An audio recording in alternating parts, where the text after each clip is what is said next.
As of this morning, Nick Wright has taken the crown as being the #1 clown related to sports national media. And the reason why I say this is because in a couple seconds here, we're going to react to a video that was released today. It's on his show, First Things First, I believe is what it's called, on Fox Sports 1. And yeah, I think him and among, others related to his field, uh, I I don't know, like, they're just not informed enough to make these statements, and they don't use any common sense, and whatever they can do to shit on a small market team like Cleveland, they will do to push their narrative. But anyways, let's watch the video. But before, let me know what you guys think of the overlay. Is it too bright? If so, I could kind of darken it. And the Patreon is not ready. I made it just to make it for now, but just know it's not ready. So there's no content on it yet. And Twitter and Instagram I don't use a lot, but we'll start using to promote the channel and just so you guys can see or read more of what I think, if you guys really want that. Anyways, let's watch the video together. What Oh, also, it's what do you think?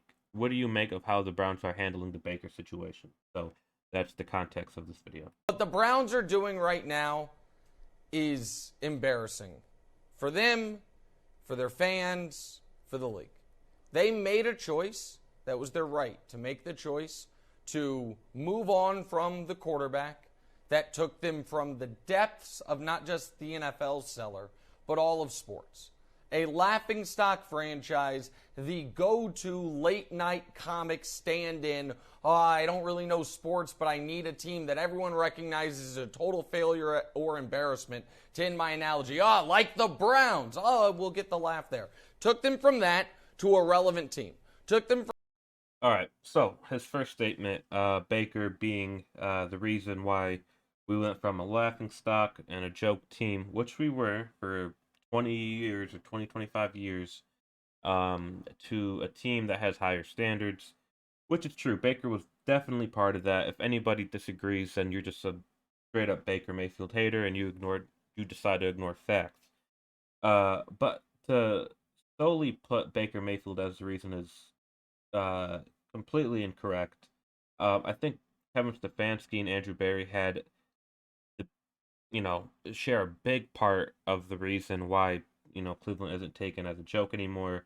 I'm not going to get into percentages or whatever, but you know, considering we put Baker Mayfield in the best possible position for almost 4 years. 2019 wasn't great, and 2018 was his rookie year, and we still didn't have a bad team then either. But we gave him the #1 ranked defensive line.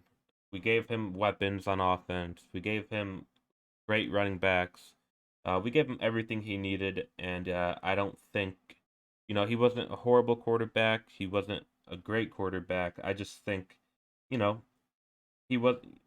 We didn't win games because of Baker. It was more so a team of, sorry, more so the other factors playing into it that make Baker look good, that got us to the playoffs the first time in like 20 years. So, yeah, that's my first statement on Nick Wright so far in his comments. that to a team that felt like 7-8 wins, not good enough. That's not Browns standards. And now Again, agree, he did play a big part in that, though.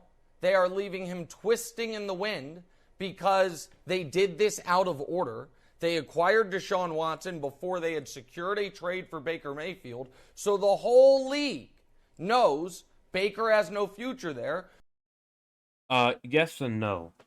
First, Plan B was always for the first in January or February. I think it took place right after the season ended. Um, the Browns met with Baker's team and said, "Yo, we're gonna go after these elite quarterbacks that might hit the market. We're letting you know this now. We'll only go for the elite quarterbacks. If we don't manage to get one, we expect you to play in the or in the upcoming season." Baker knew that. He knew that in January, so that means he posted the letter acting like he didn't know, but he knew.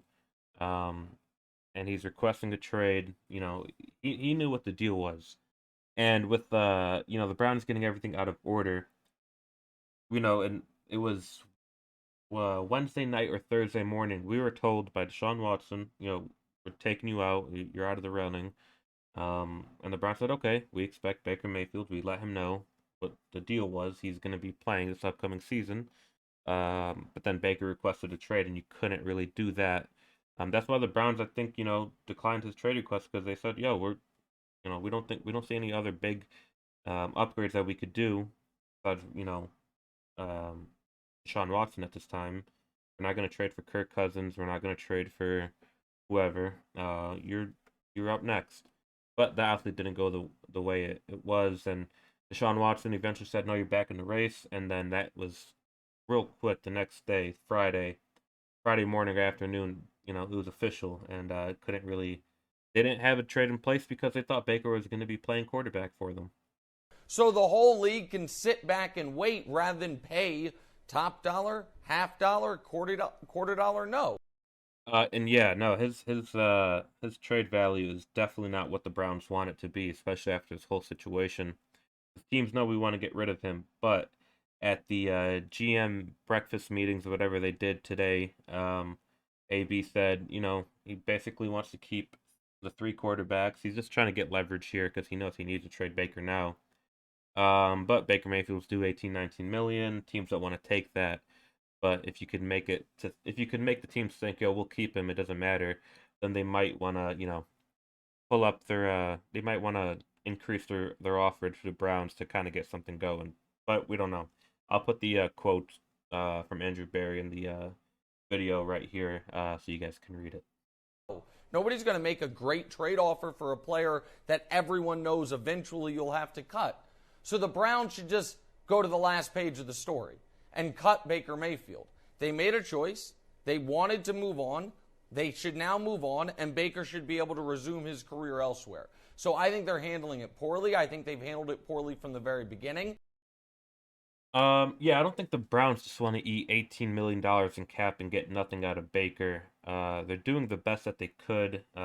Baker came out with that letter basically saying, I'm not playing for the team anymore.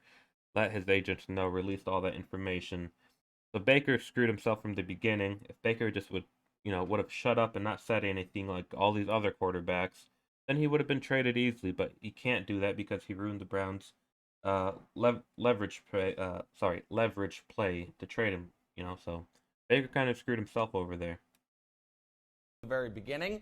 I think the idea that if they hadn't gotten Deshaun, they were going to be able to patch things up with Baker Mayfield, that was laughable from Jump Street. And so, no, I think they've butchered this from start to finish, but they got their guy. So it's good for them, but now they have to move on from their previous guy.